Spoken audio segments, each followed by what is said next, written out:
For this afternoon and tonight, a significant winter storm, including heavy snow with blowing and freezing snow.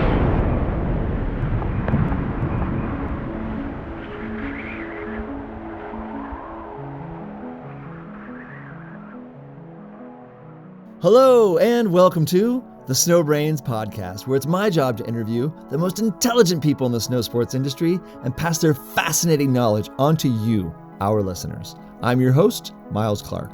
I'm a professional free skier, a mountain guide, an Alaska heli ski guide, a UC Berkeley molecular cell biology graduate, the founder and CEO of SnowBrains, and today is ski day number 500 for me in the past 2 years. What a hell of a ride it's been. This episode of the SnowBrains podcast is brought to you by Club Med. Are you ready for an unforgettable ski getaway that takes care of everything? And I mean everything. Head to one of Club Med's mountain resorts where you can experience the thrill of the slopes without worrying about a thing. With their all-inclusive packages, you'll get all your lift tickets, ski passes, ski and snowboard lessons for all ages and ski levels, delicious meals, exciting après-ski activities, and even childcare for the kids, all included in the price. So you can focus on what matters most, carving perfect turns and enjoying the breathtaking views. Visit www.clubmed.us or call 1-800-CLUB-MED or call your travel advisor to book your ski escape today. My guest today is Jimmy Ryan. Jimmy embodies a magical blend of hardcore free skier, highly skilled ski mountaineer, and absolutely kind human being. He's been in 4 Warren Miller movies and 3 TGR films. Jimmy holds, this is my favorite thing, Jimmy holds the record for the fastest time down Central Couloir in Jackson Hole, Wyoming, which is very impressive. Jimmy is a professional skier who you will be hearing a lot about in the future. Hello, Jimmy. Welcome to the show. Thank you so much for being here. How you doing, man? I'm doing great. Thanks so much for having me. I'm excited to be here. No, this is awesome, man. I'm really pumped you're here right now. When did you ski last? 2 weeks ago, I skied Tiwanaut in Grand Teton National Park. Oh, nice. It's one of the big peaks. You skied the Grand Teton too recently, right? Yeah, that must have been 3 weeks ago at this point. Yeah, I've skied I skied the Grand, the Middle, the South, Tiwanaut all this summer. Wow, and then this is all in the Teton range in Wyoming. That's so fun, man, that you've been doing that. How many days do you think you skied last year or this last winter? Oh, it's definitely going to be a guess. I'm not a numbers guy. Don't wear tracking watches. Really? I'm I shocked. That I'm shocked by. Yeah, I don't do any of that. So last summer I did my biggest endurance objective. Little story here. I went to Alaska, let's hear it. got totally skunked. I went to Alaska with TGR and we were there for 12 days on the glacier, didn't ski at all, just shoveled ourselves out of our tents. You fall asleep, set an alarm for 2 hours, wake up, tunnel your way out, uncover that for 2 weeks. And I came out of that trip feeling really bad. I felt like I had wasted a bunch of money, sponsor money, and that I hadn't accomplished anything, just unnecessarily hard on myself. But I wanted to choose an objective to prove that I still had worth. Something, because Alaska was supposed to be my paramount of the season, big thing. And I didn't have that. So I decided to do a variation on what's called the picnic. It's a version, it's a very Jackson thing. It's a triathlon in the Tetons. Okay. The traditional route, you bike from Town Square to Jenny Lake, swim across Jenny Lake, summit the Grand, descend the Grand, back across Jenny Lake, and bike back to town. Oh my God. And I've done that before. Really? Wow. But I felt the need to expand on it. I wanted to do something that really pushed me and also hadn't been done before. So instead of going straight to Jenny Lake, I circumnavigated the Tetons on a gravel bike. Whoa. And yeah. How many miles was that? 150 miles and 7.5K vert. Damn. Yeah, really hard. And then swam across Jenny Lake, which is 1.25 miles or something. Climbed the Grand, descended the Grand, back across Jenny Lake, and then completed the circumnavigation back to town. Yeah. God. How did you get like this? Like I like today we did like 2,000 vertical feet and I'm exhausted. And it's like, how did you get like this? Because it's not normal. Yeah, to be honest, I've always been like this. But like to have this level of endurance, like do you just have a high natural VO2 max? Like what do you just No, train super no, hard, all of it together? no, I think it starts with I'm somehow disturbed. Yeah. Let's go way back. Let's go way back. No, I've always had a ton of energy. My mom said that even when I was a baby, she would put me in various things that bounce or a cradle that can self-rock, and I would do it so much that it would break. Whoa, that's insane. Or bounce myself right off a countertop. Just go on any sort of thing that can move until I hurt myself or broke it. Wow. So it's always been like that. And I used to be actually quite self-conscious about it Hmm. because when I grew up, I was the kid with too much energy. Hmm. And I thought I was really strange. And then when I moved to Jackson, Wyoming, where I live now, I remember this incredible feeling of relief because there's so many people here who are kind of similar. So much energy, enjoy the competitiveness of it, want to go out on really long missions. And it was intense relief to know that I wasn't alone in liking these things, in wanting to, rock the cradle till it broke. Well, it's almost like you maybe considered like a weirdo, a freak as a kid, and then you get to Jackson and you're just like one of the boys, you know? It's like, oh yeah, this is what guys and gals do here. Like this is the cool thing to do, and there might be people even stronger than you, and then it's like, oh, well, off to the races. Totally. Yeah. All of a sudden, the thing that, yeah, was criticized when I was a kid was now celebrated. I must have felt Yeah, great.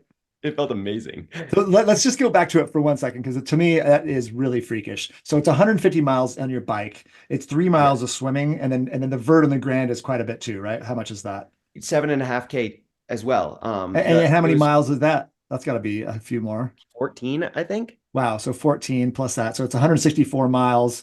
And then I guess add three more to that. It's like 167 miles of swimming and mountain climbing and biking in one day. How many hours did this take you? 24 hours and 4 minutes.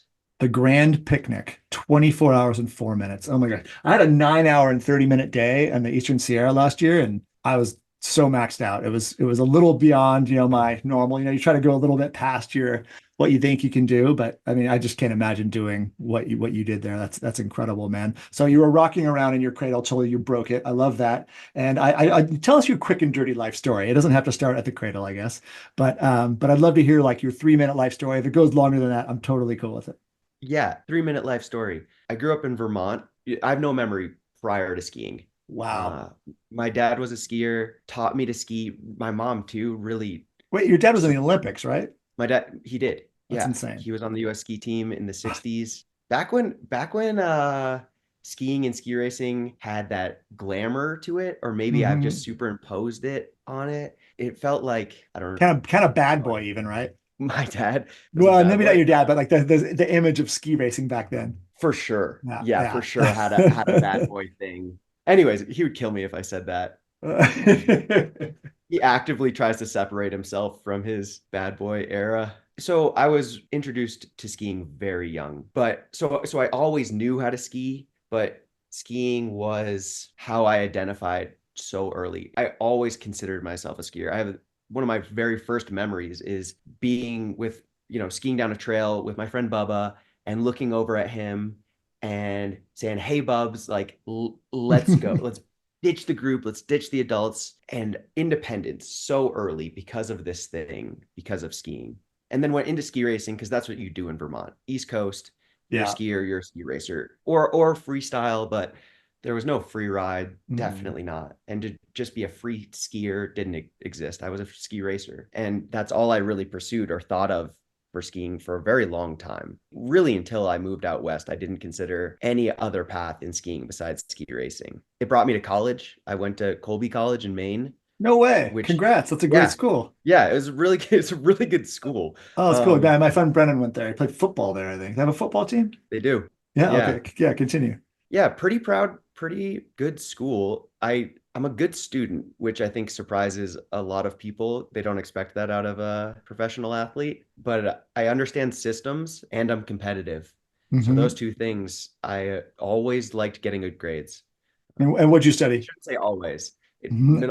I was a shithead in middle school, but in high school and when I saw that these things actually, grades determined your outcome in different ways, and get better grades, you get more privileged opportunities. I started trying hard at school, and ended up at Colby, which is a funny thing now, looking back at my history. For 4 years, I lived that life and ski raced for them, and it was wonderful. Some of my best friends are from my college era. That's cool, man. And then you moved to Jackson right after college. Yeah, I did 1 year in Vail, Colorado, cool. just because I got a call from the ski club right after I graduated. They asked, do I have a plan? I said, I absolutely do not. They offered me a job. I accepted and worked for them for a year, which was a really great introduction to the West. Nice. Colorado was really cool, but I had this feeling when I was there that I wanted more, even more. And Vail is great. I really like it there, but even everybody in Vail is always making fun of Vail. And I was thinking to myself, why would I want to go to the absolute best place. I don't want to go to the place where people are always, talking about this is great, but it's no. I went to Jackson. I was sold by the TGR dream, the marketing of Teton Gravity Research. They did it. They got me. Yeah, they're good. They're very, very good. They're very good at that. Yeah. They do other people's marketing. That's how good they are. Yeah, exactly. That's amazing. But it wasn't the things that they were selling that ended up really getting me. It was that what I was talking about prior, the community and the feeling of Jackson, the celebration of all the things that I had previously thought were strange, that it was apparent as soon as I got here. I've been here ever since. As soon as I moved here, I knew I wanted to live here forever. And why did you move to Jackson Hole? Exactly. And what was your goal? Like, what was your plan? Or did you have a plan? You're probably 23 at this point. Yeah, no, I moved to Jackson Hole. So Colorado was a little complicated. I bailed from there. I was living with a girl. We broke up. I'm still me, right? So I've got no plan now, and I'm still very restless. So I drive to the Midwest, and I'm living in a drop zone, skydiving every day. You're a skydiver too. Wow. Yeah, you do fit in Jackson. Yeah, I mean, I'm always looking for the edge. And that seemed, when I didn't have any direction, jumping out of planes it's the obvious one. So I'm spending all my money jumping out of planes, and my buddy calls me and he says, he was living in Boston. He said, I don't want to live in Boston anymore. Let's go be pro skiers. Kind of his idea. I can't even claim it was mine. And I said, yeah, absolutely. And I think that's because I was at that point in my life, super confident, really reckless, and above all, ignorant. I had no idea what it took to be a pro skier at that point in my life. I'd watched a ton of TGR films, but I had no idea how far away I was skill-wise. But I went for it. I had watched TGR, like I said, so we moved to Jackson. We lived in the world's dumpiest house, really terrible, called the Flop House. One of those from one of my favorite books, The Cannery Row. Continue. By John Steinbeck for our listeners. Continue. Yeah, a legendary gross ski boy house. And we lived there for 3 years, just going for it. And through a series of a lot of lucky breaks, because that's what it takes, and a lot of persistence and a little bit of skill, I've now ended up here. I think I've been in 7 feature films at this point. So wow. Yeah, it worked out. Legit. So you said you didn't know what it took to be a pro skier. What does it take to be a pro skier? Okay, the most obvious thing that I didn't know was all the hard skills around the backcountry. There's a whole huge education that you need to get to be a backcountry skier. We know this. It's obvious to anyone who's grown up in the West, or now anyone who lives in the West, that these are skills that you need to learn. Growing up in the East, watching the movies, you don't understand. You just see them skiing the lines, getting out of the helicopter, skiing POW, and it seems so simple. They're hucking cliffs and skiing fast, and I think to myself, I'm really good at skiing. I can do this. The whole back end of getting there to get those lines, I had no idea. And then, of course, all the production. Fact that there aren't just cameras in the air capturing your coolest moments at all time. All of that work. I wish there were. Yeah, right. Yeah. There's so much that goes into becoming a professional athlete. And so those two things were really, I've had a full education. in that. And a lot of the things, the backcountry stuff, that education almost killed me, like so many people. And I came in and, ambition and ignorance, once again, I almost died. Tell us about one of those stories. How did you almost die? Second winter in Jackson, Mm-hmm. where I'm with my little crew, we're trying to stack clips. Mm-hmm. I'm not even the person that's trying to get the clip of the day. Mm-hmm. It's my friend Chip. I'm not trying to get the clip because I've herniated my back under rotating a double backflip. Like Oh God. this is the era that we're in. The two guys filming that day both had broken backs, which is, Whoa. and our third friend is skiing this line, and we just end up in the backcountry too late in the day. One of those Mm. really warm days that snuck up in February, and we're traversing out. He triggers a slide, gets carried, hits a tree. Whoa. And he gets slid 6 feet from me. He's just right in front of me. It breaks, and he gets pinned against a tree, breaks his pelvis, and Damn. almost died right there of internal bleeding. Just, yeah. And that was that was a wake up moment for me, because I realized that we went in going like, okay, we're going to get hurt. We're willing to get hurt for this. We're willing, Mm. we could die. But the concept of death is so hard to comprehend. We're not, as humans, built to comprehend our own mortality. You can't. Mm-mm. You'd be paralyzed. You couldn't drive to the grocery store if Yeah, you you'd be understood terrified at all times. at all times. But we had worked ourselves into a point where we were talking about it like we understood, and therefore taking risks that put us there constantly. And Mm-hmm. it took this really real moment to check myself. And I've become such a better skier since that moment, because I dove into the education of the thing. All of a sudden, I went from being obsessed with trying to do the thing to becoming obsessed with trying to become a student of the thing. Mm. And it's made me so much better. It's really cool. And how did it make you better? Just in your decision making and your plan for the day, more or more. Yeah, it made me better. My approach was different. Rather Mm-hmm. than I see a thing, I'm going to just try and replicate it. I would try and learn it from the ground up. What are the steps that I need to get to do there? You just break it down and think. You sign up for every class, every sort of education class possible. I became an EMT. Just Oh I want wow. to, yeah. I just never want to be in that place again where I can't Mm-hmm. identify shock. Never want to be Mm-hmm. there again. Mm-hmm. I took my Pro 1. You don't need to take your Pro 1 to go around in the backcountry, but I wanted to be able to forecast. I want to know Mm-hmm. everything. I just approached it all of a sudden like a student, instead of, I don't even know what I was before. An idiot. Yeah, I mean, it's almost like, that's a big step probably in your life. You're approaching it from an amateur, and then you're just like, hey, there's a way to approach this as a professional. I can see what the 10 steps are to ski that line well, and I can analyze each one of them. And I'm seeing right now steps 4 and 7, I don't know how to do well. So let's go through and get this all shored up and make that move. And I like that, that nerdiness about you. I've always thought, I mean, you are a super sharp dude. And, it makes sense that you went to Colby. I didn't realize that. And that you had that kind of a background, because you do seem to be a true student of the mountains, and you take this thing seriously, and you want to be as pro as you possibly can. And in your journey of becoming a pro, I think we're kind of getting a good sense of what motivated you and how far you were willing to go to get to that step. And you mentioned earlier that you had some breaks, some breakthroughs maybe, or maybe some things went your way. What might have been those breaks? Like what went your way? How did you become a pro skier? How did you make it? There's two that I think of constantly. My first year, I am skiing all these Jackson Classic lines.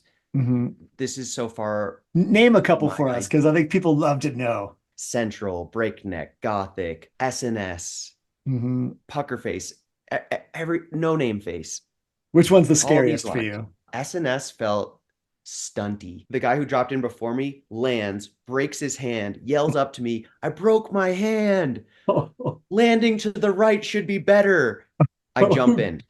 oh God. Still down. Yeah. Get out of the way. Yeah. I've never returned to SNS. I've never skied it. I've never even Probably looked at it. should. Mhm. Central will always get my blood pumping. And we're going to cover that more moving forward. Yeah. But I distracted you. So your break was you were skiing all the lines. I'm skiing all the lines. I'm stomping half of them, you know. Not But bad. I'm out Not there, bad. and I'm also making this very, I don't look at it as a mistake anymore because it got me where I am. But in Jackson, there's a lot of people that come in and claim they're Mm. gonna do this thing. I'm going Mhm. to be whatever. And I'm coming in and people are asking me, why'd you move here? And I'm saying flat out to be a pro skier. Mhm. So I uncool. love that, dude. So uncool. Yeah. But it puts me on Hadley Hammer's radar. She's filming her TGR seg for the year, Hmm. and she needs someone to help her. Hmm. Filming the Jackson seg for TGR is lonely, hard, scary. Yes. I know that now from the other side, but Hmm. she needed somebody to stand on top of the line with her and tell her, you got this, Hmm. because otherwise you're just up there alone. So I say, absolutely, yes, please. And I get my first clips and I get a teeny tiny bit of legitimacy. Mm. And that little bit of legitimacy gets me a conversation with Sarah Lorison, who at that time is working for Vocal. She comes out, we ski together. I ski really well somehow. She believes in me, and I get signed to the Vocal Pro team. Huge. And from there, it was just, it was on the Vocal Pro team. She recommends me for Warren Miller. I go to Alaska. It's terrible conditions, but I'm a ski racer. I get it Hmm. done. And then Nice. from there, it's just been not easy, but it's at least had a path. I've had an objective that I can work on, prove this, go on a trip, work hard. Everything before that felt like I was reaching around in the dark, just trying things, taking risks. You got to have that breakthrough. Yeah, you have to have one person that Hmm. that is willing to take a risk on you. And Hadley and Sarah, they both really did. They took a huge, huge risk on me, and I'm grateful to them forever. And I'm so glad they took that risk because it's so fun to watch you ski, man. I love watching your personal videos. You know, obviously you in the big ski movies. It's been so fun. What might have been some of the big challenges that you faced early in your career? Because it sounds like that was the biggest challenge, right? Getting your foot in the door. Foot's in the door, and now what? Foot's in the door, and now filming my first year with TGR was Hmm. really hard. Why? Um, it was 2020, so COVID year. Oh, that's hard enough. We Yeah, we couldn't go up the tram. Ugh. The conditions are really hard. The pressure that it's always self-imposed, because as a pro skier, no one's telling you go jump off that. Hmm. You just know you don't make a good seg. You can make a bad seg or not succeed on one trip every now and then. But if you Hmm. keep doing that, it's over. This job Right. is so precious. Someone Hmm. else is going to work harder than you. So you Hmm. put a ton of pressure on yourself. I got to make this seg. I got to crush this. Hmm. Um, and that first year with TGR was really hard conditions. The COVID thing, we just couldn't get ahead of the crowds. Every time we went out to a line, Mm. somebody would get there before us. That's Oh, just it's filming in tough. Jackson. That's a reality. Hmm. And just full props to anyone who makes a Jackson seg. They have killed themselves for it. And all that pressure kind of culminated in me standing on top of Once Is Enough. It's a couloir on the backside of Cody. Hmm. And I really wanted to straight line this couloir for my seg. I wanted that. Hmm. I'd done it before. I'm like, I can do this. And I'm standing on top and it's flat, like gray, no Oh, sun. And at this point, I'm so committed to the seg and trying to make something cool that I just drop in anyways. And I straight line the couloir, but I can't see on the backside this huge roll. And on the I know backside that. of I know that, that role. That thing's huge. huge, huge. Oh, And on the backside of that, all these rocks. And I hit no. the compression, and then I hit the rocks, tumble just over and over and over again, break my nose. No. Yeah, break my Oh, nose, concussion. And oh. that was a tough point. That was a tough point in the career because I'd gotten to the place again where I'm taking too much risk. And I Mm. thought I had gone beyond it. And I Hmm. realized I always have to come back to this thing where I don't freaking kill yourself. Yes, it's important. Yeah. Oh, Yeah. that's heavy, man. No, thanks for sharing. That's a wild story, and I can't imagine how violent that crash was. I mean, how fast would you guess someone would go? I mean, only you and Owen Leeper I've seen point that thing. How fast do you think you're going at the bottom of that? 40, 50 miles an hour. I don't know. I was going to say, yeah, 50, 60 miles an hour. It's insane. Yeah. Yeah. And I also heard stories of you skiing fast under the chairlift in Jackson Hole and maybe wearing women's clothes. Like, is that real? Did that work? Did that help? That was probably before your breakthrough? Maybe I'm going backwards now. Yeah, that's the same era. That's the Yeah. same pre-signed era. Yeah, I don't know what skateboard movie it is, but there's this line about just some fictional skateboard movie. It's probably a Disney film where these guys are like, "Oh man, they just need to see us skate, then we'll make it." And I Mhm. think that me and my friends had the same idea. We just thought we were so good that just somebody from whatever, TGR is going to be riding the chairlift and see me at Ski Tower 3 and just sign me right there. Come be in the flick. We had no idea how anything worked. I love So it. so we just lapped Thunder and Sublet fast as we could, right under the lift, going huge. And I mean, it got me on Hadley's radar, so maybe Yeah. it worked. I, Yeah. I bet it would. And my dad would love you for this because my dad always wants to ski under the chair. He's like, I just want people to see me. It helps me. It turns me on, like gets me going. Like, otherwise I don't really ski hard. Like, I love it, Dad. Let's ski under the chair. Oh And, yeah. I still ski under the chair all the time. well, I'm from Palisades, Tahoe. You can't not ski under the chair. There's nowhere else to ski. It's crazy. It's Hollywood, baby. It's a big part of, the big places that people ski. It's kind of Snowbird, Jackson, Palisades, Tahoe, Whistler. That's what you do. And I think a really interesting part of you is in your career now is that you're so fast on the uphill. You're so strong as a ski mountaineer, and it's a big part of your shtick and who you are. And how did you get so fast on the uphill? And what did you do to train? Yeah, that is something that just been hard work. I'm not a naturally fast endurance guy, but the steps to that are really clear. Hmm. I bought training for new alpinism. I bought training for the uphill athlete. I read it and then I just started training. And that's something about me that's always been true. I love training. I discovered the Mm, gym at my freshman year of high school. Whoa, this is cool. I'm just gonna hang out in here. Tell this me if you works. yeah, the coach says you get stronger, you'll be better at skiing. Okay. I will do everything I can. But there's no endurance in ski racing. Hmm. And then I move out to Jackson. I'm at the village. I'm a Ville rat, just Hmm. not doing any sort of uphill And the anything. village for our listeners means the ski resort, Jackson Hole. Yeah. Jackson Hole Mountain Resort, Yeah. the village, and Yep. then the Ville The for Bill. all future. Yeah. Yeah. Yeah. And so I saw something I wanted, which was to ski the high peaks, ski the Hmm. Grand Teton, Hmm. and just started training all the time. And then of course it built on itself because I love training. That's true. Hmm. But I needed to learn a new kind of training and a new skill. And then over time, an obsession with training and a desire to go in the high peaks. And now I'm quite good at going uphill.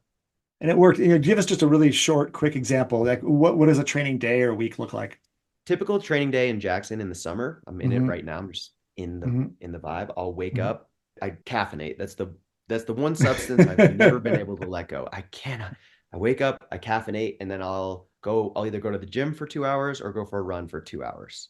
Wow. Come back, eat breakfast, have a little decompression time, like an hour, and then I'll work out again, whatever one I didn't do. So I'll Hmm. either go for a run or go to the gym. And Hmm. then the evening, I'll do my social fitness. So I'll like do a backyard workout with the boys or Hmm. go to yoga or ride a bike.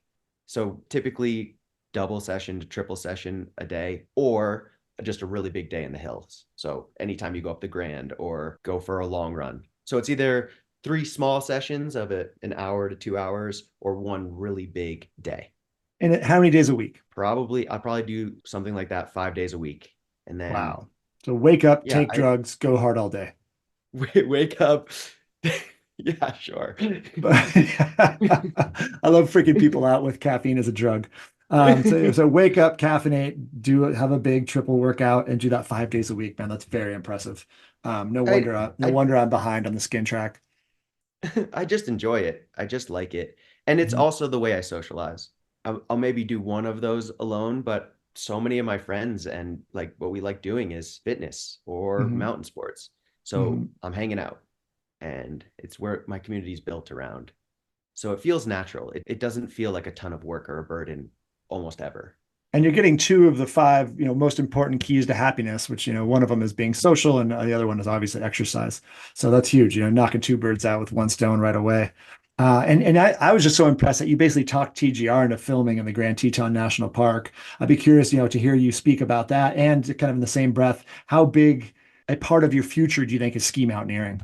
Yeah, I convinced TGR to film in GTMP. It's true. Oh, it was a little bit of a battle. I went out and skied Moran Hmm. just for myself, posted a GoPro clip of it, me skiing the skillet, Hmm. and JK, the director, producer at TGR, just DMs me like, what the heck? We should have been filming this, which if you Hmm. know JK is very classic. And I was like, okay, JK, you want to film in the park? You Let's got it. go. Let's do this. And so I link with Nat Murphy, who after that has just become a really solid mountain partner for me. And we go Hmm. out, we ski the South Teton. His idea, I'd never skied it before, but he's a guide for Exum. And I just asked him, like, what's I love couloirs, something Hmm. steep and narrow. What do you got? Southeast couloir on the south. So we go up, we're in the middle of a drought in the Tetons, think it's going to be terrible. I've got carbon skis on and long poles, which is a whole thing. But we get there and the wind has been howling so hard that the couloir's kind of refilled. It's a Oh, skiff of powder on top of the south. And Nat goes and scopes the entrance and he gives me the thumbs up. He's never seen me ski at this point. oh, He wow. just says, like, yeah, it looks pretty good. Go for it. And I drop in. And I mean, so much of my career, I think, is ignorance. I don't know what the Southeast and the South is. I think if I had ever looked down it before, I would have never skied into it like this. But I drop in full balls to the wall and I get away with it. I mean, I that still is one of my proudest lines. I skied it really well. I've seen the video. I've always wanted to ski that chute. I've never been anywhere near it, but that thing, it's one of the most, for our listeners, it's one of the most beautiful aesthetic, classic quote unquote chutes of all time. I mean, it is a chute. It's incredible. It's steep. It's got to be what, 2,000 vertical feet more. You know better than me. Yeah, It's incredible, and it's yeah, and at very, one point it's a mandatory straight line, because yes, the width is narrow. much less than the length of skis, Hmm. and yeah, they claim it gets to 60 degrees, Woo. right in the middle, and I come out of that thing like a cannon, and we get down that day, and TJR's like, "Great, you made the seg, it's done," and I was like, "Wait a second, I'm just getting started." Uh, Yes. there's no way. So I convinced TGR to go out and we filmed the Grand and then we filmed the Middle. We filmed the South again. Wow. And every single time I film a line, they're on the phone being like, great, you did it. Seg's over. No way. No way. Eventually they do cut me off and I convince Nick Russell's in town and I go out with him and then convince his cinematographer I porter for Nick Russell's cinematographer carry the tripod No. up so that he will shoot me so that I can continue to make this seg. And then Wow. so he's now giving TGR clips because I'm portering for Nick Russell's personal project. Right. And yeah, the end result was that magic hour seg in Teton Gravity Research film that year, which is still one of my proudest achievements. I love I love that seg.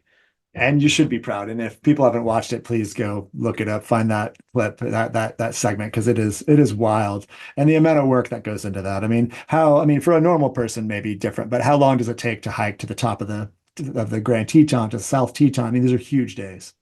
Yeah, I mean, if you're moving pretty quick, you're still looking at 7.5, 8 hours to the top of the Grand. And then you've got Um, to ski for the TGR camera, like some of the biggest pressure of your life. And then you're going to ski the South Couloir on the South Teton as fast as you possibly can, which, very few people could do anything remotely like that after that big of a hike. It's pretty, what you're doing is very special. And I hope you keep it going, man. Thanks, I really enjoy it. It's nice to have found my niche. You asked what do I foresee for my future and how much ski mountaineering I see a lot. I really like it. I Yeah. really enjoy it. I feel lucky that I have an obsession, something that I'm so passionate about. I think a lot of people don't have that. And in my early life, like I said, it haunted me. And now I celebrate it. It feels so good to be able to pursue something that I really, I go to bed thinking about what line I want to ski. And then I wake up and that's my job. It's Mhm. excellent. That is excellent, man. I love that. Now, I mean, you're saying it in so many words, but I think I think it's the future of ski movies, honestly. I mean, Jeremy Jones kind of got that going, and I think it's your future of ski movies, man. I think that even eventually when you get your own full length movie project, I mean, I'm really curious and interested to see where it goes, because I think what's so fascinating about you is you're extremely strong and fast on the uphill. You're great at the ropes and rappelling and climbing and putting in anchors and all this rope stuff. The kind of quintessential Teton skill set. But then you're also one of the best free skiers, I think, in the Tetons. This episode of the SnowBrains podcast is brought to you by Club Med. Calling all skiers and snowboarders, escape to the snowy peaks of Europe, Japan, China, or Canada with Club Med. There are more than 20 all-inclusive mountain resorts offer unparalleled convenience and endless adventures. Explore world-class ski resorts, indulge in authentic gourmet dining, and unwind with lively après-ski activities. Let Club Med take care of everything so you can simply relax and enjoy your ski getaway. Visit www.clubmed.us or call 1-800-CLUB-MED or call your travel advisor to discover your ski paradise. What really shocked me, because I've skied it a few times, was when you skied Jackson Hole's Central Couloir in like 20 seconds. And beat your slough down it. And this thing is very steep. And it's just kind of, my question is, what the hell, man? Like, it's just, I don't, just tell me about, I guess start with, tell our audience what this Central Couloir is, how Hollywood it is. And then just tell us the story about that day, because that is hardcore, man. To ski it like that, I've always had to stop first, assess the air on the way out. But I want to hear your story and tell us what the shoot is all about. Sure. Yeah, I would argue it's the most Hollywood couloir, with the exception of course, of Corbett's. When you get off the top of the tram and you look over at Cody Peak, it's the couloir that splits Cody Peak. The only way to descend off the summit that you can see. And it was actually the first thing I ever skied off of Cody. Whoa. I've always been drawn to it. Mm-hmm. The most aesthetic line. And to me, it's everything Jackson. It's super steep. It's super committing. It ends in an air, and it's Hollywood. It's proud. And this place, it's cool. It's people celebrate the thing, and Central is that. Yeah. What is it? 45 degrees or 50 degrees just for a moment in there, and then ends in a cliff that varies from 40 feet to, on the best snow years, no feet, but there's always kind of a mandatory air there. And no one has ever beat their slough out of it. That was one of the legends I heard when I moved here. Like, there's Central. There's so few things that haven't been done in Jackson, and no one's ever flashed that couloir. No one's ever beat their slough. So that became a fantasy early for me. So when you're standing, when you step up to the couloir, you get around the cornice, you're just under the cornice, you're standing there, taking a couple breaths, what's going through your mind? What's the plan? Like, was the snow perfect that day? Like, what made it possible? I let the idea of doing it actually birth. Like, it came to me in yoga the night before. I'm in Shavasana, which is lying on the ground at the end of the whole thing, and the thought comes into my head, like, Central could be flashed tomorrow. Tomorrow's the day. Like, it's possible. I've been paying attention to the snow all year, and it comes in, but I don't say it out loud for sure. I barely even acknowledge it as a thought, because it's so scary to commit to that. Oof. But I set my alarm, go to the resort. I don't tell anyone. Drive alone, get on the tram. At this point, me on an early tram, people started asking, "What are you doing?" And the snow was right, and people in Corbett's cabin asked me, "Where are you going? What are you doing?" And I don't tell anyone, because I don't want to commit to this idea. I don't want to have the expectation that I'm going to go ski Central and flash it. But I go up and I get in Central. And the thing that I was worried about that day is the wind had been blowing really hard. And I was worried that there was going to be a huge, like, wind-loaded pocket at the top. And then that would then carry me all the way out. I was worried about getting launched from the first turn. So I kind of stomp around on the entrance. It didn't slide. And that's when I knew it was on. Really amazing. Luke Gentry was filming another crew and saw me Mm-hmm. just saw me in Central by myself and flew his drone over. So Ooh, as I'm standing in this couloir about to drop, a drone flies over me. no way. I Yes. thought for sure that Yes. was all planned. Not planned at all. Zero Wow. communication. I told no one what I was doing. I was in there alone. Wow. Um, yeah. I don't usually ski super consequential stuff alone. I'm not that guy. I can't claim that. I just Mm-hmm. knew if I got lanched or broke my legs in Central, I'd get spit out the bottom most likely where people could Mm-hmm. get to me. I know that sounds a little cavalier, but that's kind of where I was at. Anyway, so I drop in, and at the very first turn, that's when I was like, oh, it's on. All of a sudden, the questions are off because the snow was perfect, excellent, and the race was on. To be honest, I didn't have another Mm. thought until I was out. It was just, it's on, and then my body took over until I was out the couloir. And then I did a very embarrassing war cry, like scream thing. Probably seen it on the internet. I am so disappointed that you're embarrassed about that because that is my favorite part. And that is my personal favorite part when that kind of stuff happens to me. When you go through that kind of emotional swing, I love that scream at the end. It's so carnal and visceral and primal and primatal. And it just makes you like you feel like, I don't know, all of your ancestors. It's like we've been battling against fears and dangers like that for tens of thousands or hundreds of thousands of years as humans or pro-humans, proto-humans. And it's an incredible feeling, man. Yeah. Yeah, I'm not totally embarrassed. I just always wish I was cooler. Well, it's You just a know? Jackson thing, man. I know that you guys maybe don't see it because you've been there too long, but man, the vibe in Jackson is so heavy. It's so salty. It's so crazy, man. Like as somebody who's more, I'm more of a visitor there. It's just like, whoa, guys, all right, it's gonna be okay. Like, so I think that it's not cool to like claim and scream in Jackson, but it should be, man. And that was big, and that was something really big. And like you said earlier, all these lines in Jackson have been skied. They've all been skied really well. They've all been skied by legends, honestly. Both locals and people have come in and visited. Like, when Ian McIntosh came and just went off.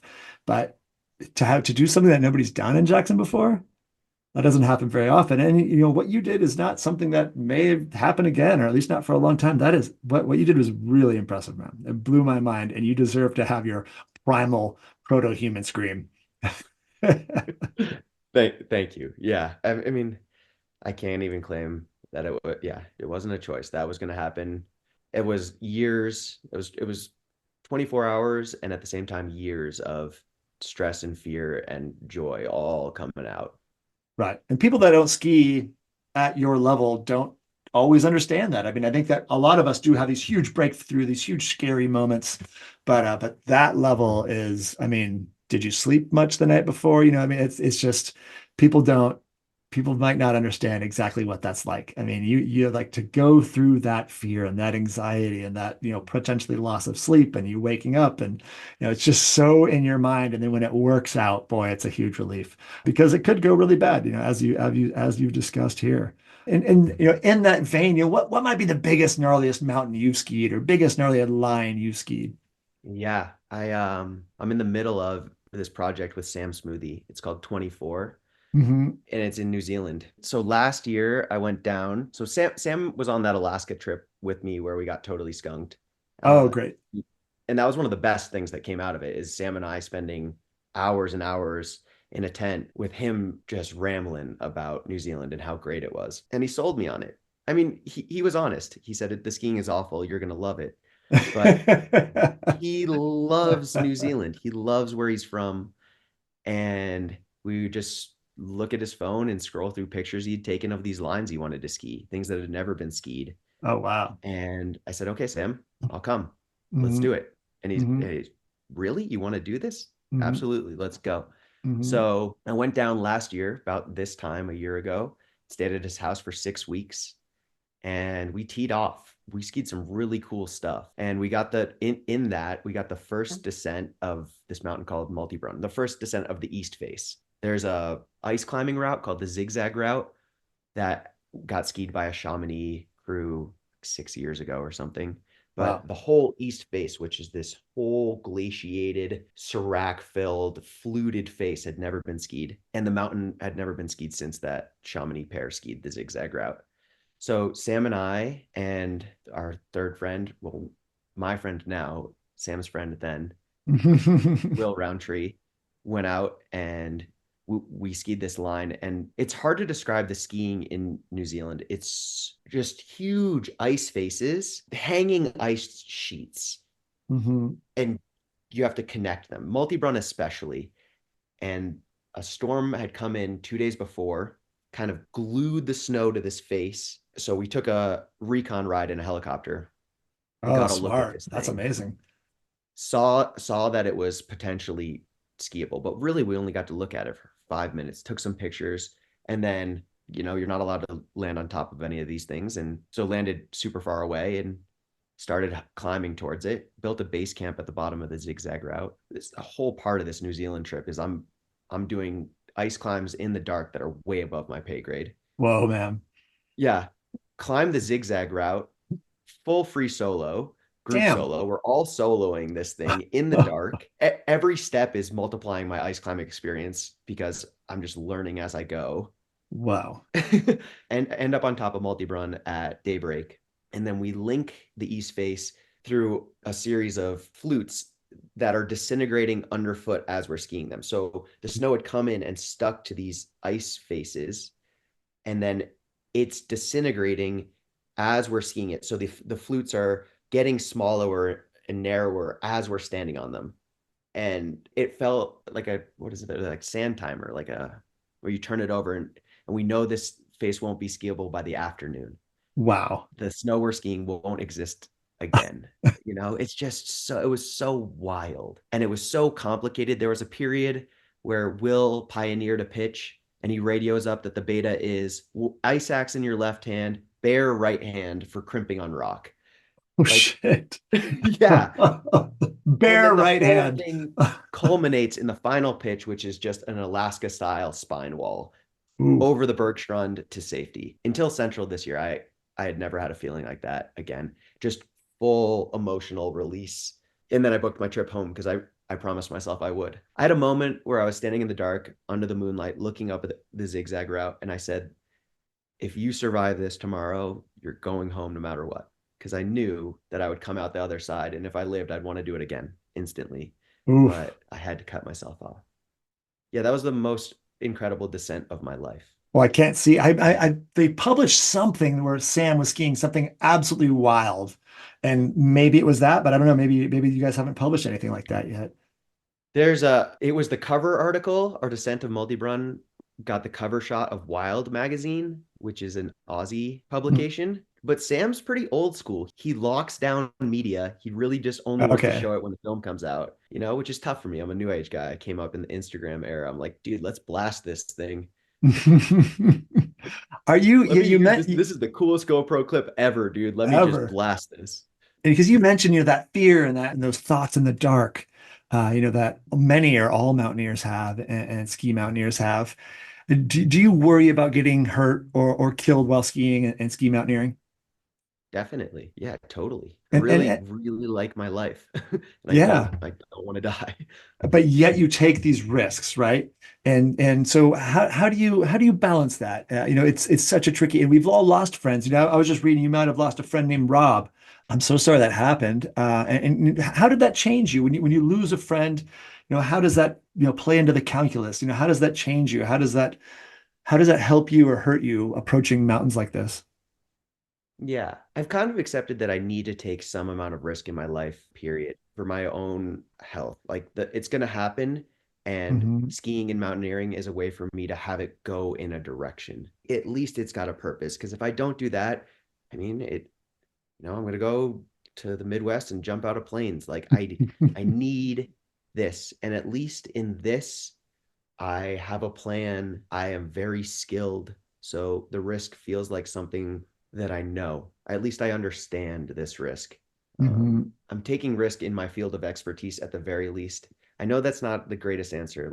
Don't take risk maybe is a better one, but my happiness and my sense of who I am and purpose all revolves around pushing limits. It does. I've gotten a lot better at making those steps incremental, only taking risk at a new level that I am certain I will succeed in, rather than having the next risk contain a multitude of unknowns. I think that's my to answer your question, what I've gotten better at and what I do now. I know that things have to progress for me, for the sport, for what I want to do, but I'm a lot better at letting those progressions be incremental, letting the variables be smaller. No, it appears that you see things stepwise, and you've learned through accidents and failures and dramatic incidents that have happened to you, maybe even your friends and partners, that let's not skip any steps. Let's make sure, each step is something that we've researched. We understand the risk. We understand what could go right. We understand what could go wrong. And let's not take any steps that we're not ready to take. Let's not make any moves that we haven't trained for. And I think that's why you're having the success, man. I think that's why you are who you are. And you are unique.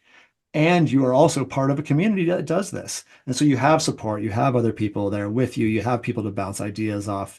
I mean, I love being out with people at my level, wherever that is, for me, for you, for whoever, that understand what we're getting into, understand the risk, and you can talk to them and bounce ideas around. And it's amazing because sometimes somebody's not feeling it, and that helps you see that, wow, yeah, maybe I shouldn't be feeling it either. And then other times it's the opposite. You and Sam are ice climbing in the dark, up a mountain. It's like, yeah, this is the day. We know this is right. We know what the risks are. We're going to make this move. And then coming back to losing friends, it sounds like, could you tell us a little bit about, are you comfortable talking about your friend Rob? Yeah. He didn't die in the mountains. He took his own life. Oh, So I'm so it's sorry. different. Yeah, it's okay. It's all Hmm. right. Yeah. I don't know. Rob is a huge factor in my life, but it's not a direct connection to the mountains. I mean, he was a snowboarder and he was an athlete for sure. Hmm. Um, but that was just my first real experience with loss. It was another thing that solidified it for me, and understanding that, everything's temporary. Yeah. How did Yeah, that change? How did it change you? how did it change me? I'm a lot better at telling my friends I love them now. I don't I hold that love back. that. Yeah, I don't hold that back at all. I love that, man. I'm Yeah, aggressive with that with my friends. yeah, Because we've lost friends, we lost Rob, I've lost friends, I lost my brother. It's crazy out there, man. You just don't know when you're going to see these people again, and you don't know what the future holds. And I think yeah, if that's the only thing, and I know it's not the only thing, if that's the only thing you took from it, that's a win. yeah. No, it's definitely not. I mean, even during his life, Rob made me a better person. I lived with him for a while, and his just willingness to accept people and always host people and celebrate every single person was Mm, amazing. And mm. I become more open and sharing in my life and the things I have because of the way that he lived. When COVID hit, I maybe got a little too extreme with it, and all of a sudden I was living with 7 people because I was like, anyone who's having a hard time, come to the house. Good for you. And all of a sudden, a 900 square foot house had 7 people living in it, which That's a ended up small being a house. blast. Yeah, yeah, it's a tiny home. But Good for you. yeah, it was Rob is a huge influence in my life. No, I'm so sorry, and I really appreciate you sharing. And it's just something I like to talk to people about here, because you and I know that we don't talk about these things enough in the mountains. Because I know he's not the only friend that you've lost. Most of the people that come on the show, I ask how many friends you've lost, and most people have lost more than a dozen. And folks who have been around for a while have lost more than that. Some people lost 30 friends in the mountain. It's insane. It's a very unique. Outside people don't understand it, so maybe you could use the word esoteric. It's a very different way that we live, and the risks that we are willing to take are different. And I know Rob doesn't fall into that category necessarily, but it's a community that deals with loss. And we all carry our share of it. And I think it's awesome to kind of have people help you carry the load. And just talking about it, I think helps, because I think talking about it here could help people talk about it at home. And that's sort of one of my goals here, is to get that kind of stuff out. Yeah, so I really appreciate you speaking some words, and that, if that's and I know it's not, but if that's the only thing that you came away from it, that's huge, man. Telling your friends that you love them, telling the people that you love them, let people know how you feel, because at some point it could be too late.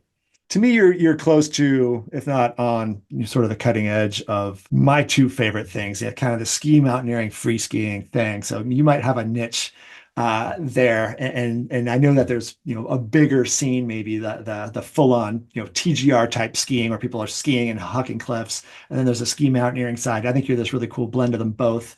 What do you see for the future, or what do you see? How do you see the sport of skiing evolving in the next few years? Yeah, I'm glad you said that there's these two, very distinct worlds and that I am the intersection. Because Mm-hmm. yeah, there's better ski mountaineers and there's better free skiers. I like to think that I am in an upper tier of where they come together. Yeah, I'm a very specific thing. Mm-hmm. I don't know where it's going. I think people are interested in it because it is accessible. I think that's the coolest part about it. Mm-hmm. What I love about it, to go, ski these lines, you don't have to wait for the call. That whole pro skier thing, if you're in the Mm-hmm. world, it's always just, I got the call. I'm waiting for the call. Yeah. Um, Someone else is determining your fate. In ski mountaineering, human powered stuff, you are the only thing. I mean, there's barriers to skiing that we could talk about and exist, but assuming you're already a skier, going out and skiing these really technical lines, it just comes down to you, your work ethic, and how long you're willing to devote yourself to this thing. No one Mm-hmm. else is going to determine whether or not you're ready. You have to decide. And that's so cool. I love that. That you're in And control. you're in Mm-hmm. control of how far you want to take this thing. And I think that's what gets people fired up. Mm-hmm. The- Heli skiing in Alaska for a lot of people will always be a fantasy and maybe unattainable because of Mm-hmm. financial reasons or because they're just going to forever be waiting for the call. It's not But it's not if relatable. it's not relatable. Mm-hmm. But if you want to work hard enough and learn the skills and devote your time, you can go shred the shit out of the Grand Teton. You can do that. Do Mm-hmm. that. It's open It's right there. now. It's open. Yeah, It's open. it's not It's a closed. long walk Yeah. and a bunch of ice climbing, but it's there. It's right there. What are your goals for the future, both in skiing career and personally, and maybe a specific mountain? I would really like to bring my skill set to bigger mountains. And I'm Mm-hmm. doing that with, this New Zealand project. Not bigger, but different. I did that last year with my TGR seg that I just filmed in Norway with Nikolai Schirmer. Oh, I wow, brought, dude. yeah, my really specific skill set to another place and got to see how it stacks to, my European equivalent. Nikolai's Mm-hmm. doing the really similar thing. And it's really cool to take a bunch of really specific people with a really specific skill set Mm-hmm. and have them visit each other in these different places and see how it stacks up because we're all developing essentially in isolation and it's really fun. It's a little bit dangerous. I got a little competitive with Nico this year, I Oh, was like, yeah. shit, I'm the American. I'm the Jackson guy. I gotta come in and show him what I got. Of course, it's Nikolai Schirmer. Like the videos don't lie. He's incredible. And we're He's we're going back and he's forth. insane. Who Tell could us a little bit about who, if our audience doesn't know, who is Nikolai? Nikolai Schirmer. He's 2 years in a row European Skier of the Year. Mm-hmm. He has a very successful YouTube channel. He's been Mm-hmm. in TGR now, Matchstick. He's also self-made. Mm-hmm. He didn't get the call. Mm-hmm. Nobody called him up to be in their film, so he started his own thing, got really Mm-hmm. good with a camera, went out there all the time, and now he's a European superstar. He is. Mm-hmm. And I filmed with him last year in his home turf, and Mm-hmm. we went, blow for blow, back and forth on bad snow. And it culminated kind of, yeah, it did, in him dropping in and shredding the absolute heck out of this couloir and me dropping in. And right before I drop in, it's just like, oh, can't believe this. Griff Post is like, I'm not doing that. Watch Nico do it. He goes, no, thanks. Yeah. And I go, I think I want to do it. I think I want to beat my slough down this thing. And I drop in and I make it 5 turns, break through a breakable crust, and just No. tomahawk endlessly Oh, right towards. And this whole thing is no fall couloir. no. I don't know, maybe 200-foot cliff at the end of it. Jeez. And yeah, I almost bit it right there, but was able to self arrest before the cliff and came out of it. And yeah, once again, I let myself get worked up in this thing.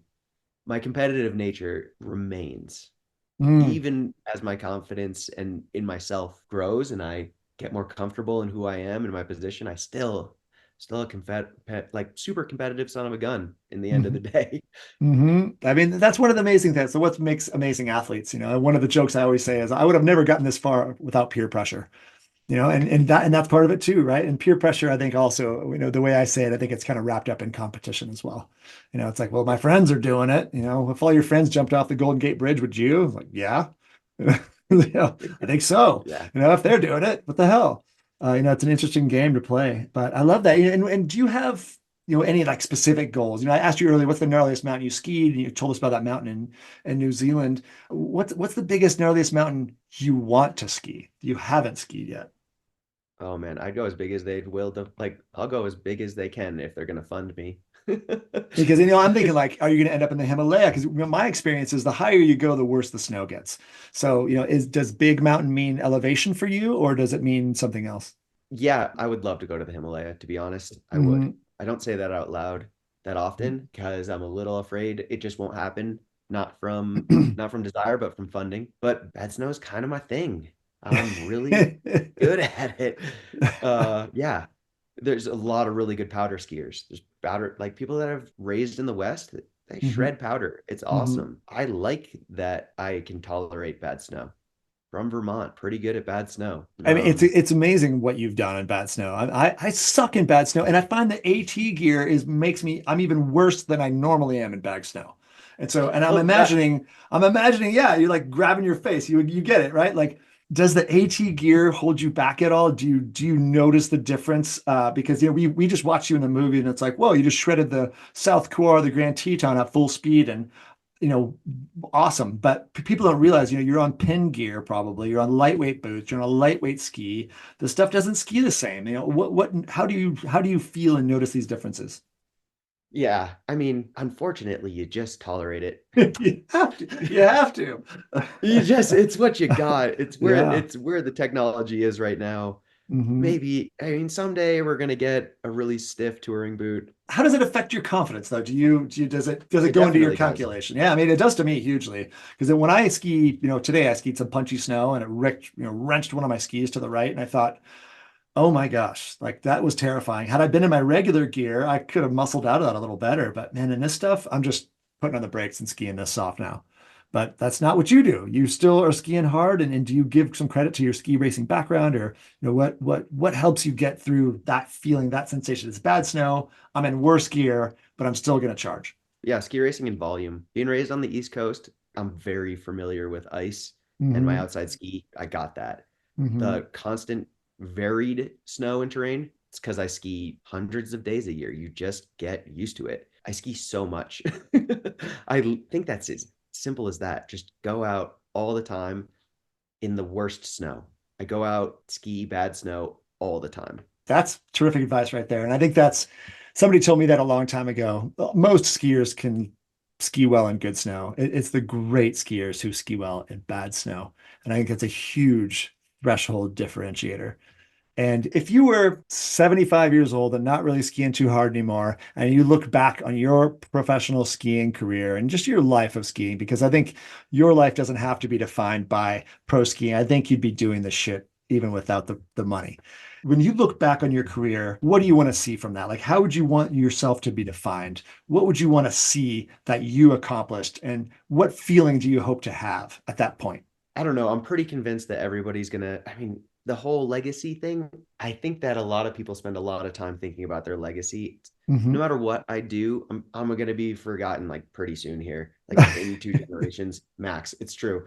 I am. I want my friends to think that I was a good person. That's really it. I mean, look at my proudest stuff right now, like Central, Multi-Brun, these things. Really, truly, they're gonna be, maybe Multi-Brun is in a guidebook in a generation with my name there. Hmm. No one is going to care. And that's okay. Really, Hmm. truly, that's okay. I don't need that. I just want people to not be like, yeah, dude was cool, but he was an ass. I don't want that. I want, like, he was a good person. That's it. He was kind to his friends. That's it. That's all I need. And then hopefully I'm forgotten pretty quick. Just like let it go. Well, I needed you to say part of that because I was trying to figure out a line of questioning to show our listeners because we know each other a little bit, Skeet and Jackson a little bit, and you're a lovely person, and you're always smiles, you're good vibes. I don't think that you would ever feel good about being mean to somebody, especially not on the ski hill, especially not about skiing in any way. And I think that's really special about you. There's a lot of pro skiers out there kind of dicks. And I think a lot of us in the industry have seen that, and you are not that. And so I'm stoked that came out naturally because I couldn't figure out a good way. I was just basically going to have to say it like I just did. But I think that's what's unique and special about you. And that's why I root for you hard, man. And, even when I saw your move the other day, I sent you a text like, damn, dude, this is so cool. I can't wait to see what you do next.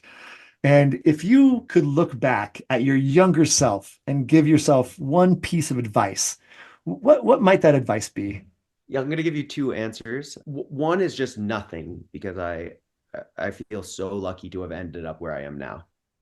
All those mistakes are necessary. And I really feel like I haven't made a ton. Or maybe I've just got the really good Mountaineer's memory where I forget every bad thing that's ever been said or done, or like every bad experience. I just have a terrible memory. I would take dance lessons. That's the other advice if I could give myself. I've read multiple places that you like to dance. Tell me about dancing. I love dancing. I wish I had some sort of formal training, because really all I've got is enthusiasm. Yeah, it feels good to move your body around. Just get loose. And no, I don't think I'm particularly skilled, but it's joyous. That's it. There's not much to it. I've enjoyed lately living in Jackson, approaching swing dancing with a student's mindset, going to the bars and just being like, okay, I'm going to go up to a cowboy and have him teach me. Or Madison Rose, who's one of my ski partners, is an incredible teacher, and she's taught me how to swing dance. And that's been really fun. Well, dancing definitely is joyous. And I think you are also joyous. I think that's a good way to define you, actually, now that I hear you saying it that way and I see you say it with that smile. Yeah, I think that's all I got for you today, man. Is there anything else that you'd like to share with our listeners here at the end of the show? No, I don't think so. I really appreciate you having me on. This has been a really fun conversation, but it's been fun. And I look forward to skiing with you this year when you come to Jackson. I look forward to dancing with you. Yes, we'll go to dancing. Yeah, we'll go swing dancing. It's a blast. It's so much fun. I feel like I've gotten to a point now where I can kind of teach it. Like I can give all my guy friends like 3 or 4 moves and then watch them go out on the floor and watch the confidence build. I love it. It's fun. It's wholesome. I'm the same. I love to dance too. And I think you mentioned too, you're not huge into drinking. And that's my thing too, man. I'm too old now too. When I have one glass of red wine, it messes up my sleep. I feel lousy the next day. My heart's beating. I'm hot. It's not right, but I still can go to the bar and dance and have a blast. I don't even have to do that. I get a sparkling drink, make it look like I'm drinking. So we'll get some sparkling drinks, go do some swing dancing, and yeah, let's definitely connect and do some skiing this year in Jackson. Thank you so much for listening to the SnowBrains podcast. If you like this podcast, please share with friends and family, and please make sure to subscribe. To find out more about SnowBrains, please visit us at snowbrains.com. You can also find us on Instagram, Facebook, X, and more. This episode of the SnowBrains podcast is brought to you by Club Med. Ditch the hassle and embrace the freedom of an all-inclusive ski vacation with Club Med. Their resorts in the European Alps and Canada offer the perfect blend of exhilarating skiing, exceptional service, and worry-free pampering. Enjoy having lift tickets, delicious meals, lessons for all ages, and endless après-ski fun, all included in one price. While the kids are having a blast at the supervised children's clubs, you can focus on mastering your skiing skills and creating unforgettable memories on and off the slopes. Visit www.clubmed.us or call 1-800-CLUB-MED or call your travel advisor to experience skiing without limits. This episode of the SnowBrains podcast was edited by Liam Abbott. Music by Chad Crouch. And I'm your host, creator, and director, Miles Clark.